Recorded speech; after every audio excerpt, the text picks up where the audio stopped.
औज़ुबिल्लाहिमिनश्शैतानिर्रजीम बिस्मिल्लाहिर्रहमानिर्रहीम अस्सलामु अलैकुम वरहमतुल्लाहि वबरकातुहू। Class 7th subject social science, chapter environment, topic question answers, date 29/5/2020। तो प्यारे बच्चों, हम पढ़ रहे थे एनवायरनमेंट चैप्टर सोशल साइंस का। तो इस चैप्टर को हमने थ्योरी पार्ट पर कंप्लीट कर लिया, अच्छी तरह से पढ़ लिया। तो इस चैप्टर के जितने भी टॉपिक थे हमने सारे टॉपिक अच्छी तरह से पढ़े और अच्छी तरह से आपको समझाए। तो मुझे उम्मीद है कि आपने सब टॉपिक को अच्छी तरह से अंडरस्टैंड किया होगा। तो आज की क्लास में हम इस चैप्टर के आखिर पर जो आपका ये सोशल साइंस की किताब है, जो आपकी इस चैप्टर के आखिर पर क्वेश्चंस दिए गए हैं। तो आज की क्लास में हम इन क्वेश्चंस में से कुछ चंद क्वेश्चंस हैं जो मैंने यहाँ पर लिखे हैं। तो आज की क्लास में हम इन क्वेश्चंस को ही पढ़ेंगे। तो यहाँ पर दिया गया है आंसर द फॉलोइंग क्वेश्चंस। तो क्वेश्चन नंबर 1 है यहाँ पर, what is ecosystem. What is ecosystem. तो प्यारे बच्चों, आपको याद होगा कि थ्योरी पार्ट में हमने इस टॉपिक को बहुत अच्छी तरह से पढ़ा। तो फिर यहाँ पर मैं थोड़ा आपको रिकैप्चुलेट करवाऊंगा, थोड़ा मैं आपको फिर याद दहानी करवाऊंगा कि इकोसिस्टम क्या होता है।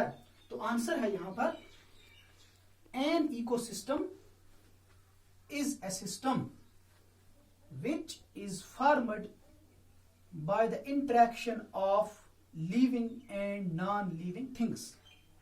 By the interaction of living and non-living things. जब हम living things की बात करेंगे तो living things में human beings वगैरह सारी चीजें आ जाती हैं। और जब हम non-living things की बात करेंगे तो non-living things में टेबल, चेयर्स, माउंटेन वगैरह सारी चीजें आ जाती हैं।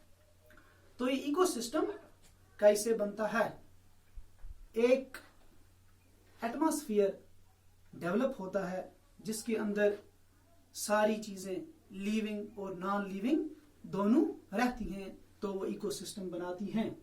तो इसके आगे हम देखेंगे, they are connected by the transfer of energy and material.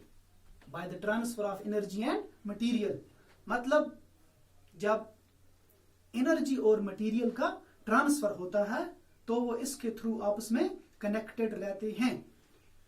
तो एक एग्जांपल यहां पर मैं दूंगा आपको, transfer of energy and material. For example, हमारे पास ग्रास है।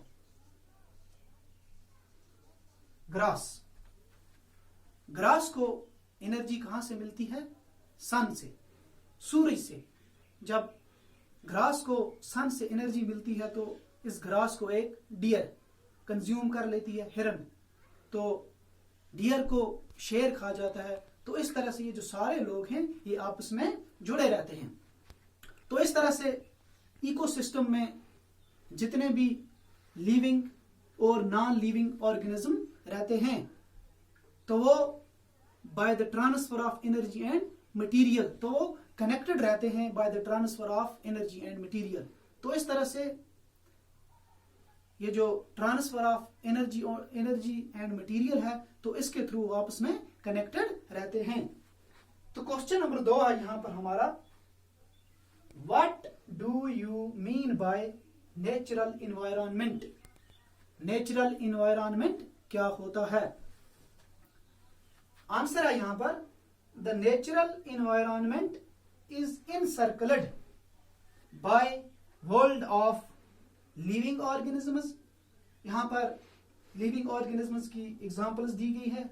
लिविंग ऑर्गेनिजम्स में प्लांट्स एंड एनिमल्स आते हैं।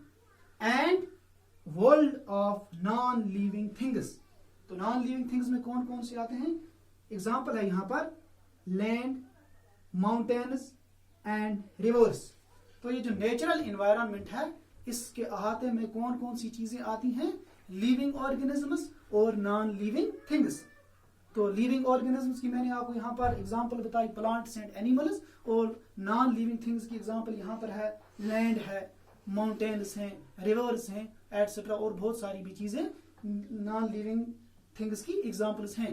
इसके अलावा प्यारे बच्चों आपको यहाँ पर एक बात का ध्यान रखना होगा कि बायोटिक और अबायोटिक कंपोनेंट्स जो होते हैं, जो हमने ऑलरेडी इस चैप्टर के शुरुआत में पढ़े थे, तो जैसा कि बायोटिक कंपोनेंट्स होते हैं वो लिविंग ऑर्गेनिजम्स होते हैं, और अबायोटिक कंपोनेंट्स जो होते हैं वो नॉन लिविंग ऑर्गेनिजम्स होते हैं। तो इन दोनों बायोटिक और अबायोटिक कंपोनेंट दोनों मिलकर इन्वायरमेंट बनाते हैं।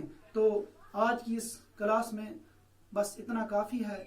इंशाल्लाह अगली क्लास में फिर मुलाकात होगी। ये जो इससे आगे के आने वाले क्वेश्चंस हैं वो अगली क्लास में मैं फिर इसी तरह आप तक पहुंचाने की कोशिश करूंगा। मुझे उम्मीद है कि आप अपने घरों में बैठकर इन क्वेश्चंस को अच्छी तरह से पढ़ोगे। तो इंशाल्लाह अगली क्लास में फिर मुलाकात होगी। तब तक के लिए खुदा हाफिज।